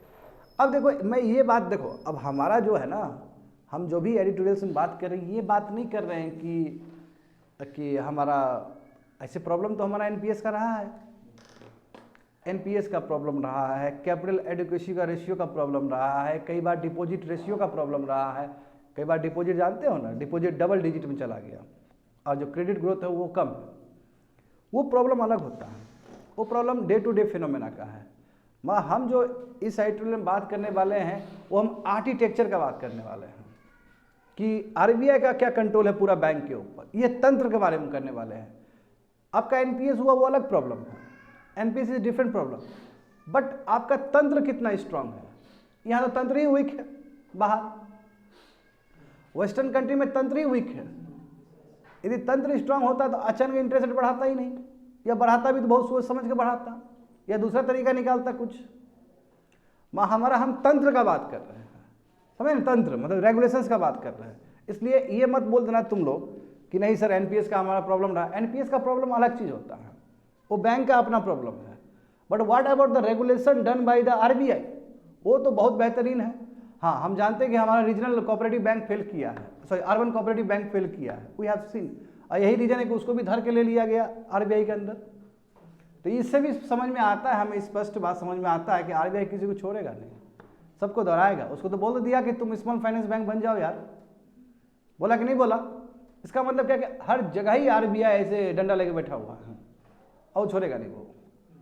और इसका परिणाम क्या हुआ कि जो एनपीएस का प्रॉब्लम था वो भी खत्म, क्रेडिट ग्रोथ भी बहुत अच्छा से हो रहा है, कैपिटल एडिक्वेसी भी जो होना चाहिए, बफर नम जो होना चाहिए वो भी है हमारे पास 13% है। कितना चाहिए हमको? 9 + 2.5 11.5% चाहिए, यानी कि 10 रुपया 100 रुपया आपके पास बैंक में है तो कम से कम आपके पास 11 रुपया अपना पैसा होना चाहिए। दैट्स कैपिटल एडिक्वेसी रेशियो, और वो है हमारे पास। कुछ ही बैंक के पास नहीं है, वो कोऑपरेटिव बैंक के पास नहीं है, बाकी बैंक के पास तो है। तो हम ओवरऑल यदि आर्किटेक्चर की बात करें तो बेहतरीन है, और वेस्ट को हमसे सीखना चाहिए यहाँ पे कि कैसे एक इंडिया ऐसा कंट्री अपने बैंक को इतना मजबूत रख सकता है, समझ गया। और उस पिछले वाली क्लास में बताए थे कि 6 महीना में एक बार टेस्ट भी होता है जिसको स्ट्रेस टेस्ट कहते हैं, और अभी तो बोल रहा है आरबीआई कि भाई सबको करवाओ आप। तो आरबीआई का जो रेगुलेशन है, जो पकड़ है बैंकिंग सिस्टम में, गजब है, और वेस्ट को हमसे सीखना चाहिए। ठीक है, यहां पे देखो, RBI governor underline regulatory architecture for Indian banks even as the western regulator devised unconventional rescue package for their tottering banks. RBI governor has underlined regulatory changes in India in recent years that have imparted stability and resilience to its financial system. देखो, western regulator यानी कि western का जो federal reserve सब है या फिर तुम्हारा यूरोप का बैंक सब है, वो क्या कर रहा है? कोई बैंक को बचाने के लिए पूरा करेंसी छाप के बोलता है ये ले लो, बेल आउट दे देंगे, ये ले लो पैसा। भारत ऐसा नहीं है। हमारा आरबीआई गवर्नर कहाँ काम करता है? रेगुलेशन पे काम करता है, उस पे काम करता है, और कहीं ना कहीं ये सबसे बड़ा रीजन है जिसकी वजह से हमारा जो सिस्टम है बहुत ही स्टेबल है। फाइनेंशियल सिस्टम हमारा बहुत रेजिलियंट है, हिलेगा नहीं, वो बहुत ही स्ट्रांग है। वो बाहर क्या है? पैसा छाप के दे रहा है, मदद कर रहा है उसको। समझ में आ रहा है ना स्टूडेंट? देखो, दिस रेंज फ्रॉम कहाँ से, तो जो आरबीआई प्रयास कर रही है आखिर कहाँ कहाँ से दिखता है? एक तो prudential asset liability mismanagement framework है ना, डोमेस्टिक बैंक के लिए। देखो ना, अब जो पब्लिक सेक्टर बैंक है, प्रॉम्प्ट करेक्टिव एक्शन फोर्स आया था कि नहीं आया था? बताए थे ना, पब्लिक सेक्टर बैंक और प्राइवेट सेक्टर बैंक के लिए PCA prompt corrective action task force आया था। उसी तरह देखो, एसेट लायबिलिटी मैनेजमेंट के लिए भी तुम्हारा prudent asset liability management framework आया था डोमेस्टिक बैंक्स के लिए, और इसमें बोला गया था कि यस, आपको इतना इतना काम करना है, आपको प्रॉफिटेबिलिटी देखना है ना, आपका इतना प्रॉफिट होना चाहिए, आपका इतना कैपिटल एडिक्वेसी रेशियो होना चाहिए बैंक का। तो बहुत बेहतरीन तरीके से कर रहा है। तो prudential asset liability management framework domestic bank के लिए, curb and total leverage to systematic plugging of regulatory arbitrage between the banks and other, यानी कि एक बैंक और दूसरे फाइनेंशियल इंस्टीट्यूट के बीच में किस लेवल पर लिवरेज होना चाहिए, है ना। जैसे जानते हो कि हमारे कंट्री में बहुत ही अच्छा चीज़ है कि repo rate, reverse repo rate, उसके बाद फिर दूसरा व्यवस्था भी है ना, सेकेंड विंडो भी खुलता है, फिर थर्ड विंडो भी खुलता है, इंटर बैंक वाला भी रेट है।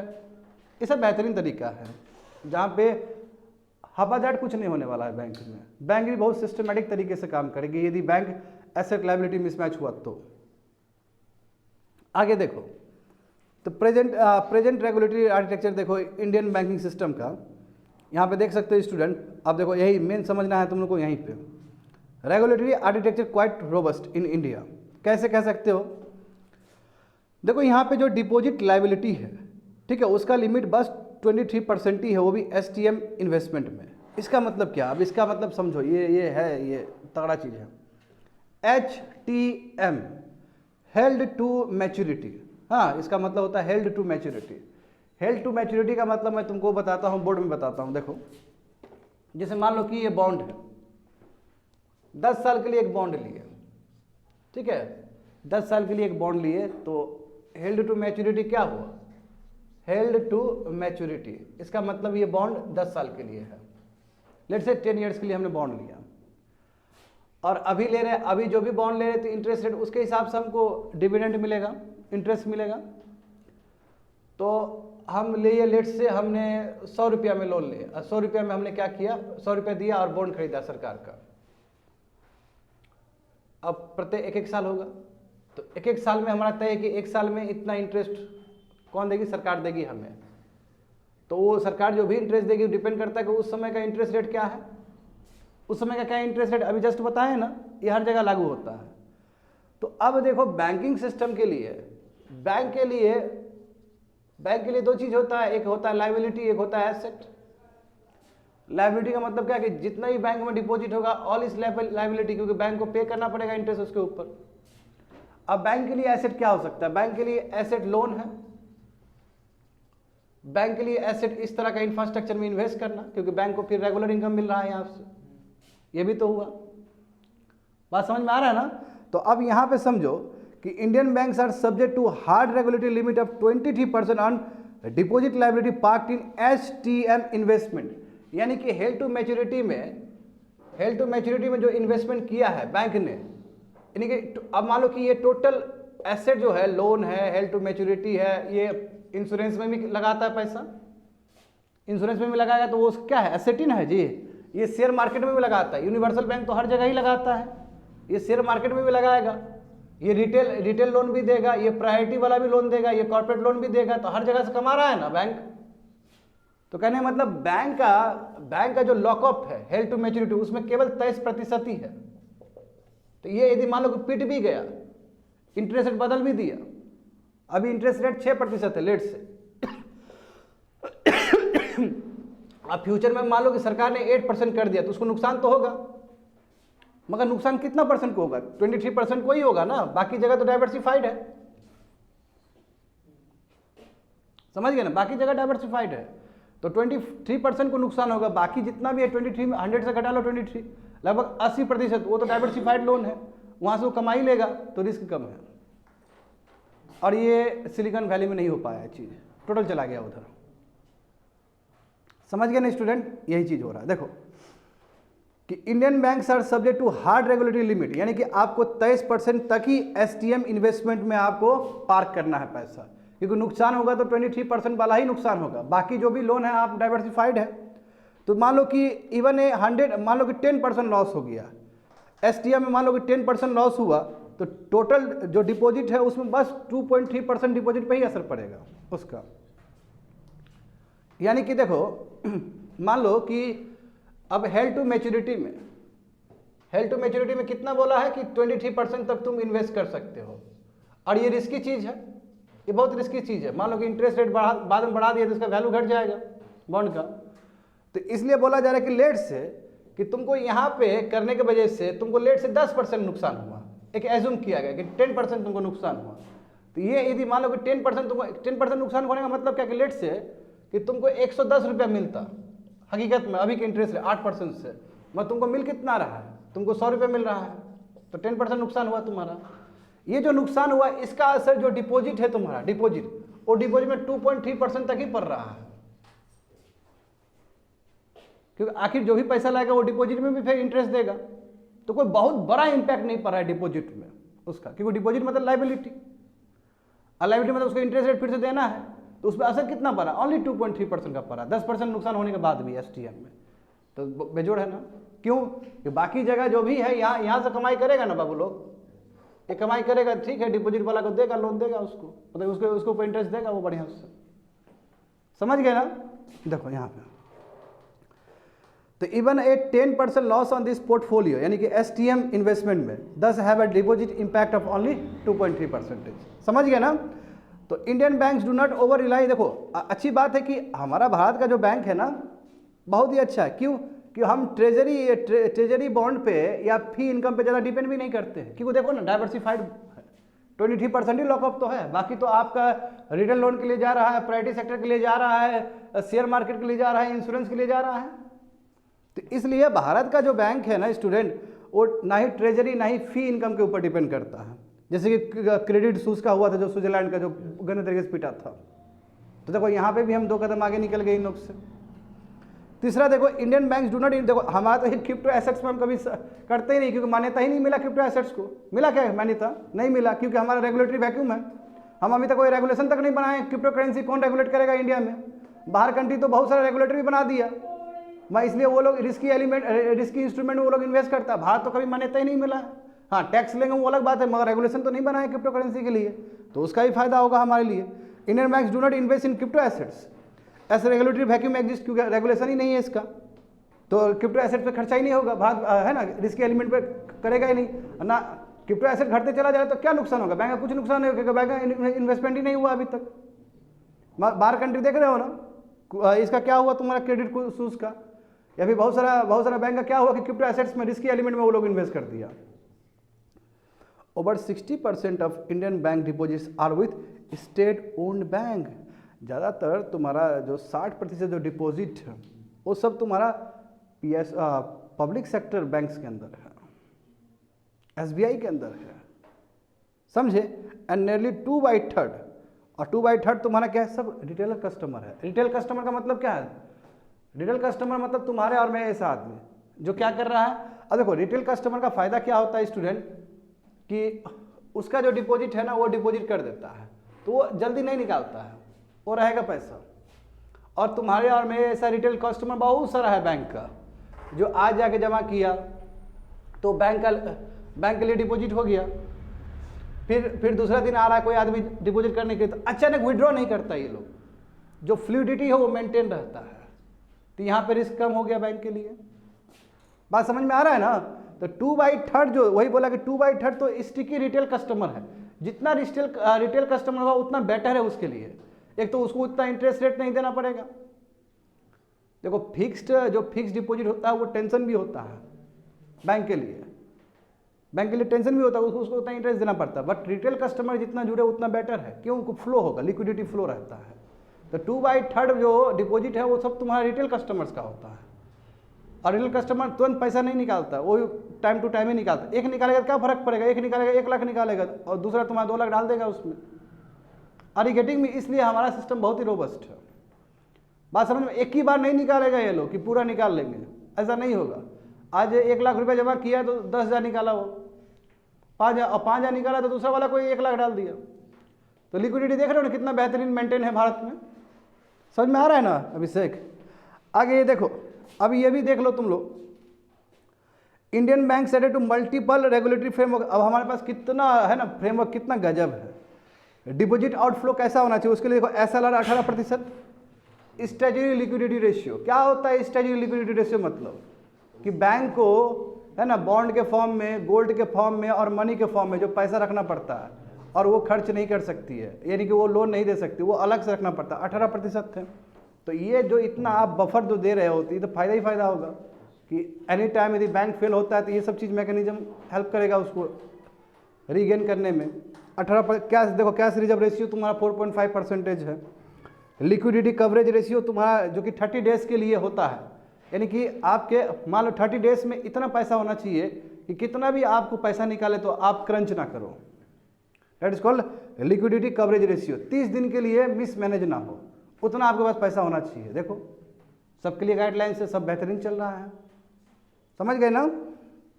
देखो RBI is meticulous about subjecting not just commercial bank. देखो केवल RBI का ध्यान केवल कमर्शियल बैंक तक ही नहीं है, वो कोऑपरेटिव बैंक को भी नहीं छोड़ती। अभी जस्ट तो बोले हैं जो अर्बन कोऑपरेटिव बैंक था उसको भी तो अपने अंदर ही कर लिया वो, और इसको भी बोल ही रहा था स्मॉल फाइनेंस बैंक बन जाओ। अब बोला कि तुम्हारे ऊपर भी तुम्हारा फ्रेमवर्क चलेगा जैसे PCA का चला था, ठीक है। तो यहाँ पे देखो तो RBI भी गजब है कि खाली कमर्शियल बैंक पे ध्यान नहीं है, कोऑपरेटिव बैंक पे भी ध्यान है। और NBFC नॉन बैंकिंग फाइनेंस इसको भी बोला कि भाई तुम भी आप स्ट्रेस टेस्ट करेगा। स्ट्रेस टेस्ट वही पता करने के लिए कि सब कुछ मेंटेन है कि नहीं है अंदर का, एवरी 6 मंथ में करना पड़ेगा, यानी कि साल में 2 बार करना पड़ेगा स्ट्रेस टेस्ट। समझ गए। तो देखो लेटेस्ट जो स्ट्रेस टेस्ट हुआ था दिसंबर 2022 में हुआ था। तो इसमें क्या पता चला, देखो ये बहुत टेक्निकल है। देखो इसमें क्या पता चला था स्टूडेंट कि जो अनरियलाइज लॉसेस हुआ STM का, देखो अचानक 250 बेसिस पॉइंट बढ़ाया। 250 बेसिस पॉइंट का मतलब क्या है, 0.25%। 0.25% बढ़ोतरी हुआ इंटरेस्ट रेट में। पहले रिपो रेट था, देखो सुनो यहाँ पे, तुम खुद सोचो ना इंटरेस्ट रेट कैसे बढ़ता है। जब रिपो रेट बढ़ता है तो मॉनेटरी ट्रांसमिशन हुआ तो इंटरेस्ट रेट बढ़ता है। तुमको अभी तक समझ में आ रहा है ना। इंटरेस्ट रेट और मॉनेटरी ट्रांसमिशन क्या होता है जानते हो ना। रिपो रेट का मतलब जानते हो तुम लोग, मुझे बताने की जरूरत नहीं है। जैसे ही इंटरेस्ट रेट रिपो रेट बढ़ाया जाएगा तो उसका असर तो मॉनेटरी ट्रांसमिशन में पड़ेगा ना इंटरेस्ट रेट पे। तो वही हुआ कि मान लो कि रिपो रेट बढ़ा तुम्हारा है ना, इतना 250 बेसिस पॉइंट से बढ़ाया, यानी कि 25.2.5 से बढ़ाया। तो उसके बाद देखो no commercial bank would see its capital flow below, देखो उसके बाद भी इतना बढ़ाने के बाद भी जितने भी कॉमर्शियल बैंक्स थे वो रेगुलेटरी फॉर्म से बाहर नहीं गया। इसका मतलब कैपिटल एडिक्वेसी रेशियो मेंशन फिर भी है, मतलब कैपिटल एडिक्वेसी रेशियो मेंटेन करके रखा है, कहीं कोई दिक्कत नहीं हुआ बेसिस पॉइंट बढ़ाने के बाद भी। आमतौर पे क्या होता है कि बेसिस पॉइंट आप बढ़ा देते हो तो बैंक को असर पड़ता है, क्योंकि बैंक आप नहीं दे सकता इंटरेस्ट उस रेट पे।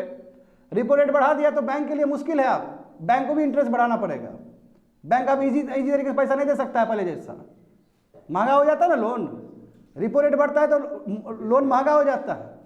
तो उसके बाद भी कमर्शियल बैंक को कोई दिक्कत नहीं हुआ, वो रेगुलेटरी फ्रेमवर्क के अंदर ही है। हाँ, बस थोड़ा सा दिक्कत हुआ कि 7 जो कोऑपरेटिव बैंक था वो फेल कर गया। क्यों? क्योंकि वो अब बेचारा इस हालत में नहीं है कि वो लोन दे सके, और वो जो स्टिपुलेशन जो होना चाहिए आरबीआई की तरफ से कि इतना इतना कैपिटल एडिक्वेसी रेशियो होना चाहिए, वो नहीं कर पाए। तो साथ हमारा कोऑपरेटिव इस चीज़ में फेल कर गया। ओवरऑल बैंकिंग सिस्टम को तो अभी भी बहुत स्ट्रांग है। 4-5 कोऑपरेटिव बैंक शॉर्ट हो गया, इसका मतलब थोड़ी कि पूरा बैंक खराब हो गया। आर्किटेक्चर तो अभी बहुत स्ट्रांग है। मैं यूनाइटेड स्टेट्स में देखो, जब बुर्बक ट्रम्प था, बुर्बक ट्रम्प के टाइम में बोला गया कि कोई भी बैंक, यूनाइटेड स्टेट्स का जो बैंक $250 बिलियन से कम एसेट है वो स्ट्रेस टेस्ट नहीं करेगा। अरे बुर्बक, हम तो एनबीएफसी और कोऑपरेटिव बैंक को भी स्ट्रेस टेस्ट करवा रहे हैं, जबकि उसका कम होता है एसेट, उसको ही बोले कि तुम भी स्ट्रेस टेस्ट करेगा, तुम पास कर रहा है कि नहीं कर रहा है। और यहाँ तो $250 बिलियन वाला जो बैंक है उसका नीचे वाला उसको बोल रहा है कि तुमको स्ट्रेस टेस्ट करने की जरूरत नहीं। इसका मतलब क्या कि वो जितना भी लिक्विडिटी क्राइसिस होगा चलते रहो तुम, अब बाद में कैस्केडिंग इफेक्ट होगा इकोनॉमिक्स को। बात समझ में आ रहा है ना? तो कहने का मतलब उससे बुर्बक ट्रम्प के कंपेयर में आरबीआई कितना आगे है। हमने एनबीएफसी को भी नहीं छोड़ा, जो हमारा कोऑपरेटिव था जो बेकार था उसको भी हमने नहीं छोड़ा। तो इंटरेस्ट रेट इन इंडिया देखो वे नेवर एट जीरो लेवल। देखो भारत में कभी भी जीरो लेवल पर रहा है नहीं। हाँ, 4 से हम 6 बढ़ाएं, कभी भी जीरो लेवल नहीं रहा हमारा, है ना। और अभी तुम्हारा 250 बेसिस पॉइंट पे बढ़ा है, यानी कि 250 बेसिस पॉइंट बढ़ने का मतलब समझ रहे हो ना, बढ़ाया गया है। और यूनाइटेड फेडरल रिजर्व अलग है, वो तो जीरो रहा है, और अचानक उसने 5.5 किया और अभी 0.25 बढ़ाया है। तो दोनों में बहुत अंतर आ जाएगा। तो इतना अचानक इंटरेस्ट रेट बढ़ा दोगे तो कितना असर पड़ेगा। अब भारत में अचानक इंटरेस्ट रेट नहीं बढ़ा है इस तरह, रिपो रेट जो भी बढ़ा है वो एकदम स्मूथली बढ़ा है। जब वो स्मूथली बढ़ेगा तो जो बैंक के ऊपर जो इंटरेस्ट रेट है वो भी स्मूथली जाएगा। तो कोई भी काम स्मूथली होना चाहिए, आप समझ रहे हो ना। स्मूथली बैंकिंग सिस्टम, इकोनॉमिक सब स्मूथ वाला चीज़ है, वहाँ पे ये एक ही बार गड़बड़ा दिया। आगे देखो, मगर इसका मतलब ये नहीं कि हम बेहद खुश रहे हैं। इसका मतलब है कि कहाँ कहाँ प्रॉब्लम है, उस प्रॉब्लम पे हम ध्यान देना चाहिए हमें। अभी भी वल्नरेबिलिटी है, अभी भी बहुत सारा चीज़ को लेकर दिक्कत हो सकता है इंडिया में। जैसे देखो ना, अभी जस्ट बोले कोऑपरेटिव बैंक को लेके, तो वहाँ लगाम देना होगा आपको, और वहाँ बताना होगा कि प्रॉपर तरीके से तुम कस्टमर को पैसा देना। ये नहीं कि बहुत ज़्यादा दे देना, बहुत ज़्यादा दे दोगे तो फिर दिक्कत होगा, क्योंकि एक बैंक का फेल होने की वजह से दूसरे बैंक को भी असर पड़ता है। तो इस हाउएवर कोई भी कंप्लीसेंसी नहीं कर सकते, कोई रूम नहीं, यानी कि कोई भी फालतू का काम नहीं, कोई रूम नहीं देंगे फालतू का काम करने के लिए। एक एक चीज़ अभी भी हमको ध्यान रखना होगा आरबीआई को। देखो, with the rising proportion of floating rate loans, retail and MSME borrowers have been seen borrowing of obligations, and banks may see rising delinquencies in the month ahead. This may trigger need for provisioning that reduces bank capital buffers. कहने का मतलब जिस हिसाब से retail loan वाला customer पहुंच रहा है दौड़ के, और एमएसएमई तो बार बार ध्यान दिया जा रहा है, तो ये जैसे पहुंचेगा तो बैंक तो लोन देगा ही देगा, मगर ध्यान देना चाहिए इतना भी लोन मत दे देना कि तुम्हारा कैपिटल बफर्स गिर जाए। यदि कैपिटल बफर्स गिर गया तुम्हारा वही 11.5%, 9 + 2.5, यदि वो घट जाएगा तब तो आपका सीरियस प्रॉब्लम हो सकता है। तो वही बोल रहा है कि जिस हिसाब से फ्लोटिंग रेट लोन का वो दबदबा बढ़ रहा है ना, हर कोई आदमी पहुंच रहा है, रिटेल बोरोवर्स पहुंच रहे हैं, एमएसएमई बोरोवर पहुंच रहे हैं, बढ़ रहे हैं ना ये लोग, क्योंकि इसके ऊपर सरकार ने भी बोला कि रिटेल वाला आएगा दे देना पैसा, घर बनाएगा वो, प्रधानमंत्री आवास योजना के अंतर्गत दे देना उसको। एमएसएमई बोलेगा दे देना उसको, इसको रोकना मत, प्राइवेट सेक्टर लेंडिंग के अंदर है। अब दो, मगर बैंक का ध्यान रखना चाहिए कि कैपिटल बफर्स भी कुछ होता है, ठीक है। नंबर 1, इंडियन कोऑपरेटिव बैंक, जैसे सिलिकॉन वैली है तुम्हारा, वो भी तो रीजनल बैंक ही है। जैसे यूनाइटेड स्टेट्स का तुम्हारा रीजनल बैंक उसे कंपेयर किया गया है। Future borrower and deposit concentration and vulnerable to. देखो, ये हर समय डर रहता है इसका कि कभी भी क्रेडिट रिस्क हो सकता है, कि जो भी लोन दिए, एक तो बहुत कम ऑपरेट करता है, पैसा कम होता है, एसेट कम होता है, और जो भी लोन दिया यदि वो एनपीएस हो गया तब फिर कोऑपरेटिव बैंक फेल कर जाएगा भारत का। तो वो चीज़ पे भी ध्यान होना चाहिए। और हाँ, आरबीआई को सुझाव दिया गया है कि प्री कोविड लेवल से पहले जो एसटीएम था वो 19.5% था, इतना तक आप लॉकअप कर सकते हो अपना पैसा। 19.5 एसटीएम बताए ना, वो 23% हो गया ना, बाद कोविड के बाद 23 कर दिया गया है। तो अभी जो इकोनॉमिक्स है वो सुझाव करे कि फिर से आप 19.5% कर दी ताकि रिस्क कम हो, और जितना कम रिस्क होगा डिपॉजिट पर रिस्क कम पड़ेगा। तो वही बोला जा रहा है कि आरबीआई को फिर से डोमेस्टिक बैंक्स को बोलना चाहिए, रोल बैक करना चाहिए कोविड टाइम वाला रिलैक्स पहले वाला। अभी जैसे 23% तुम्हारा एसटीएम अलाउंस है, तो पहले कितना था 19.5 था, तो वो वाला जगह फिर चले जाओ। इससे क्या होगा कि एसटीएम बुक में जो लॉस होगा वो कम होगा। समझ गए ना। तो दो it's next financial stability report अब देखो जून में आने वाला है, साल में 2 बार आता है, तो जून में आने वाला है। तो अब देखो इस तरह आरबीआई क्या करेगी, तुम्हारा इंटरनल स्ट्रेस टेस्ट करेगी, जितने भी वल्नरेबल बैंक्स हैं उसको भी करेगी। और ये बहुत ज़रूरी है कि जितना ज़्यादा टेस्ट हो उतना ही बैंकिंग सिस्टम बेटर होगा, समझे। और सब पे कोऑपरेटिव पे एनबीएफसी सब पे होना चाहिए। That's it. समझ में आया ना स्टूडेंट ये चीज़। हाँ 250 बेसिस पॉइंट का मतलब है स्टूडेंट, हाँ 2.5, हाँ 2.5 250, हम गलती बोल दिए। 50 बेसिस पॉइंट का मतलब होता है 0.5, 250 मतलब 2.5। हाँ पहले 4 था अब 6.5 हुआ, ये रीज़न है एक्चुअली। हाँ उस तरह बढ़ा है, तो 500 था उसका, तो यानी कि 5 बढ़ा है वो, समझे। ये है एक्चुअली 500 मतलब 5 हुआ, ठीक है, और 50 मतलब 0.5 हुआ। इस तरह बेसिस पॉइंट होता है।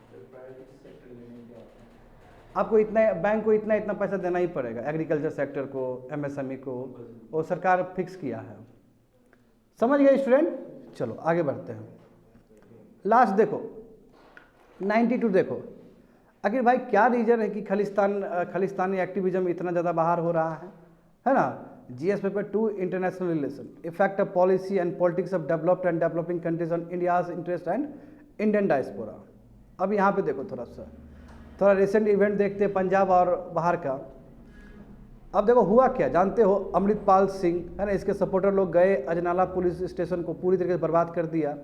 बहुत सारा पुलिसमैन भी तुम्हारा इंजर्ड हुआ है। और उसका ये जानते हो अमृतपाल जो सिंह है, ये वारिस पंजाब दे जो ऑर्गेनाइजेशन है खालिस्तानी वाला, उसी को हेड करता है ये। दूसरे इंसिडेंट में क्या हुआ कि पुलिस स्टेशन को पूरा उड़ा दिया और अपना जो इसका कैदी था, अपना दोस्त था, उसको छुड़वा दिया वहाँ से, और पूरा लॉ एंड ऑर्डर पूरा ब्रेक हो गया, पूरा बर्बाद हो गया। और बाहर क्या हो रहा है, इंडिया से बाहर जो भी डिप्लोमेटिक मिशन है, हमारे जो भी एम्बेसी है वहाँ अटैक हो रहा है, हमारा झंडा हटा दिया जा रहा है। जैसे लंदन में, सैन फ्रांसिस्को में, यूनाइटेड स्टेट्स में सब हो रहा है। ऑस्ट्रेलिया में देखो टेम्पल सब तोड़ा जा रहा है, और वहाँ बोला जा रहा है कि सिख को ऑपरेस किया जाता है इंडिया में। ऐसा तो नहीं है, सिख के साथ तो हमारा रोटी बेटी का एग्रीमेंट है, हाँ, जैसे नेपाल के साथ है बिल्कुल। देखो ना सिख है, यहाँ लिखा भी है प्लस। अरे देखता नहीं है, दिल्ली में पूरा सिख बैठा हुआ है, पंजाब यहाँ बिहार में देखता नहीं सिख बैठा हुआ, तो रोटी बेटी का ही तो हुआ ये सब।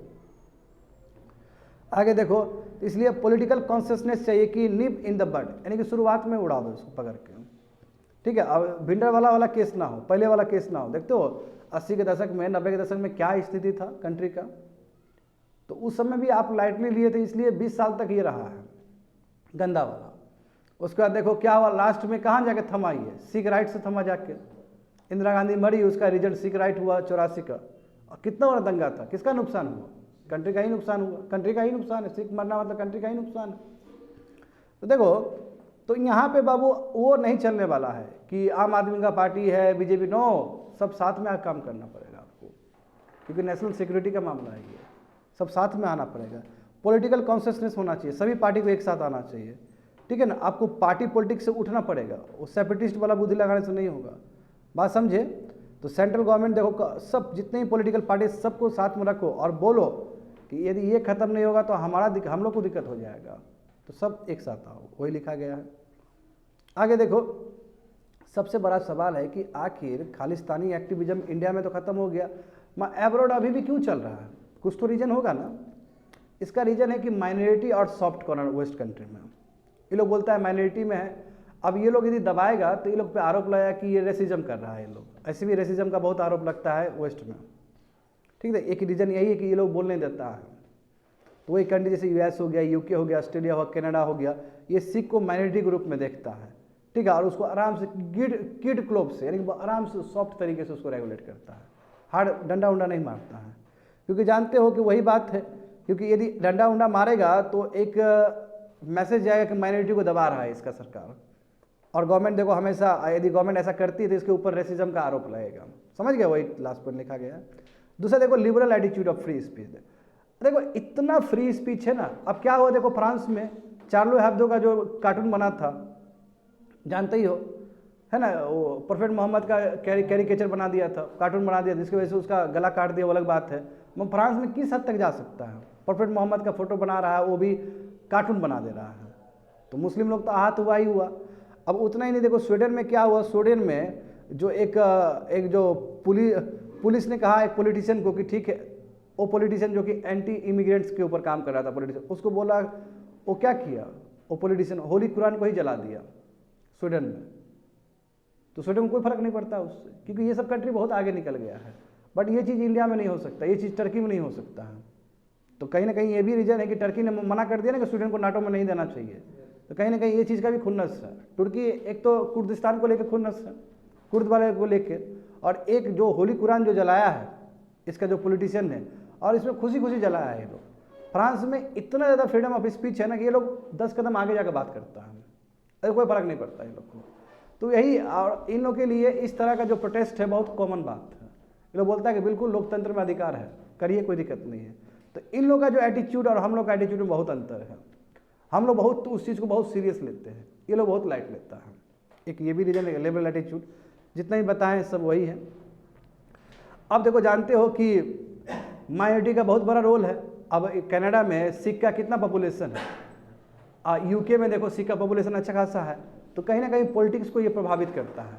इसलिए अब देखो पाकिस्तानी मुस्लिम भी सपोर्ट करता है खालिस्तानी के लिए, क्योंकि जानबूझ के इंडिया को दिक्कत हो इसलिए। अब उस पर यदि यूके में क्रैक डाउन करता है तो यूके का जो पाकिस्तानी का जो वोटर है वो बर्बाद हो जाएगा। और हिंदुस्तानी तो कभी भी सपोर्ट नहीं करेगा, हिंदुस्तानी तो कभी भी खालिस्तानी को सपोर्ट नहीं करेगा। तो इतना पेचीदा मामला है कि किसी पे ऊपर हाथ भी नहीं लगाएगा, ये चुपचाप बैठा हुआ है। तो ये माइनॉरिटी यही सब चीज़ जो बताए हैं तुम लोग को। लास्ट देखो कि सेंसिबल कम्युनिकेशन होना चाहिए एडवांस कंट्रीज से, क्योंकि जैसे ऑस्ट्रेलिया का प्राइम मिनिस्टर आया था तो मोदी जी बात किए थे ना, और उसने प्रॉमिस भी किया था कि इस तरह का वेंडलाइज नहीं होगा वहाँ पे। तो वही बोला कि सेंसिबल कम्युनिकेशन होना चाहिए मीडिया से, पब्लिक हाउस से, लॉ मेकर्स से, है ना। रियल सिचुएशन सीख का क्या वो बताए लोगों को। अब जब ये लोग फ्री स्पीच यूज़ कर रहा है तो हमारा एमपी भी फ्री स्पीच यूज़ करे। एमपी तो डायरेक्ट पॉपुलेशन से जुड़ा होता है, पॉपुलेशन को भी समझाएगा ऐसा बात नहीं है जो ये लोग गलत प्रचार कर रहा है। कहाँ हम सिख को मारते हैं, सिख तो हमारा गुरु है। अभी भी देखो हिंदू बोलता है तो सिख को गुरु मानता है। अभी हम लोग गुरु गोविंद सिंह को याद करते तो फ़ख्र से याद करते, लगता है कि हिंदू का ही चीज़ है वो, और छाती चौड़ा हो जाता है। औरंगजेब का बात करते तो बहुत डिमोटिवेट हो जाते हैं। जब गुरु गोविंद सिंह का बात होता है तो बहुत छाती गौरव हो जाता है। क्या? क्योंकि हमने उस चीज़ को देखा है, उस चीज़ को हमने एक्सेप्ट किया है, लगता है कि हमारा ही गुरु है। तो इतना गजब का हमारा जब रहा है हिंदू कम्युनिटी का गजब का सॉफ्ट कॉर्नर रहा है सिख की तरफ, तो गलत जो खालिस्तानी लोग जो फैला रहा है कि सिख के ऊपर ऑपरेशन हो रहा है, ये गलत चीज़ है। हमें रोटी बेटी वाला जो रिलेशंस है वो चीज़ जो इंडिया में मेंटेन है, ये चीज़ को हमें बढ़ाना चाहिए और बोलना चाहिए कि नो ऐसा नहीं है। हिंदू बिल्कुल भी ऐसा नहीं कर रहा है, ये गलत है। खालिस्तानी अपना प्रोपेगेंडा चला रहा है। समझ गए? That's it.